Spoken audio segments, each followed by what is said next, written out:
PM কিষাণৰ কোনসকল হিতাধিকাৰী আপোনালোকে 11,000কৈ টকা আপোনালোকে 23 নম্বৰ কিস্তিত লাভ কৰিব পাৰিব। আজিৰ এই ভিডিঅ'টোৰ জৰিয়তে কিন্তু আপোনালোকক গোটেইখিনি ষ্টেপ বাই ষ্টেপ বুজাই দিয়া হ'ব। আপোনালোক যিসকল পিএম কিষাণৰ হিতাধিকাৰী হয় তো আপোনালোকৰ কাৰণে কিন্তু এটা ভাল খবৰ। ইতিমধ্যে কিন্তু মুখ্যমন্ত্ৰী ডক্টৰ হিমন্ত বিশ্ব শৰ্মা ডাঙৰীয়াই আপোনালোকক ফেচবুক পোষ্টত কৈছে যে আপোনালোকে বহুত সংখ্যক হিতাধিকাৰীয়ে কিন্তু এতিয়াৰে পৰা আপোনালোকে 11,000 টকাকৈ আপোনালোকে লাভ কৰিব পাৰিব 23 নম্বৰ কিস্তিৰ পৰাই। গতিকে এতিয়া আপোনালোকক জনাই দিয়া হ'ব যে আপোনালোকে কোনসকল হিতাধিকাৰী আপোনালোকে 23 নম্বৰ কিস্তিৰ পৰা 11,000কৈ টকা আপোনালোকে লাভ কৰিবলৈ সক্ষম হ'ব বা কোনসকলে আপোনালোকে লাভ কৰিব নোৱাৰিব বা আপোনালোকৰ কি কাম কৰিব লাগিব আপোনালোকে 23 নম্বৰ কিস্তি পোৱাৰ আগতেই। আৰু আপোনালোকক এটা কথা মই ইনফৰ্ম কৰি দিওঁ যে আপোনালোকে কিন্তু 23 নম্বৰৰ যিটো কিস্তি আছে সেই কিস্তিটো কিন্তু আপোনালোকৰ এইটো মাহৰ অৰ্থাৎ এইটো জুন মাহ চলি আছে, এই জুন মাহৰ 20 তাৰিখৰ আগতে আপোনালোকে 23 নম্বৰ কিস্তিৰ টকাটো আপোনালোকৰ বেংকৰ একাউণ্টত আপোনালোকে লাভ কৰিবলৈ সক্ষম হ'ব। এতিয়া আপোনালোকক জনাই দিম যে কোনসকল হিতাধিকাৰী আপোনালোকে 23 নম্বৰ কিস্তিখন লাভ কৰিব পাৰিব আৰু কোনসকলে নোৱাৰিব।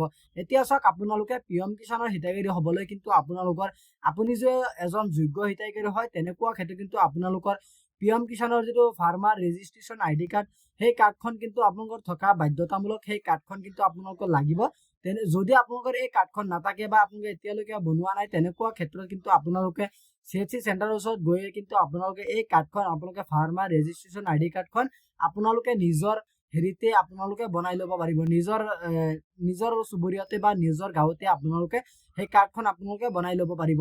আৰু কোনসকল হিতাধিকাৰী আপোনালোকে নোৱাৰিব চাব, যিসকল হিতাধিকাৰী ধৰি লওক পিএম কিষাণৰ যিবোৰ আপোনালোকৰ কোনসকলে লাভ কৰিব পাৰিব কোনসকলে লাভ কৰিব নোৱাৰিব এনেকুৱা কিন্তু আপোনালোকৰ বহুতো আপোনালোকৰ যোগ্যতা ভিত্তিক আপোনালোকক কিন্তু বাছনি কৰা হৈছে। ধৰি লওক আপোনালোকৰ পৰিয়ালত যদি চৰকাৰী চাকৰি থাকে সেইসকলে লাভ কৰিব নোৱাৰিব, বা ধৰি লওক আপোনালোকৰ যদি হেৰি থাকে ধৰি লওক 4 চকা থাকে তেনেকুৱা কিন্তু সেইসকল হিতাধিকাৰীয়ে লাভ কৰিব নোৱাৰিব বা সেইসকল কৃষকে লাভ কৰিব নোৱাৰিব, বা ধৰি লওক আপোনালোকৰ যিটো বছৰেকৰ যিটো আয় হয় সেই আয়টো যদি আপোনালোকৰ 5 লাখ টকাৰ ওপৰত হয় সেইসকলে লাভ কৰিব নোৱাৰিব। আৰু বৰ্তমান ভাৰত চৰকাৰৰ তৰফৰ পৰাই হওক বা অসম চৰকাৰৰ তৰফৰ পৰাই হওক বহুতো চাকৰি নিযুক্তি কিন্তু বৰ্তমান আপোনালোকৰ চলি আছে আৰু বহুতো চাকৰি বহুতে ইতিমধ্যে লাভ কৰিব পাৰিছে।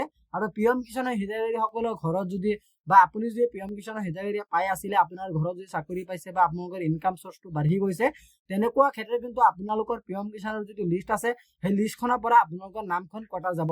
আৰু ধৰি লওক 11,000কৈ টকা কোনসকল হিতাধিকাৰী আপোনালোকে লাভ কৰিবলৈ সক্ষম হ'ব।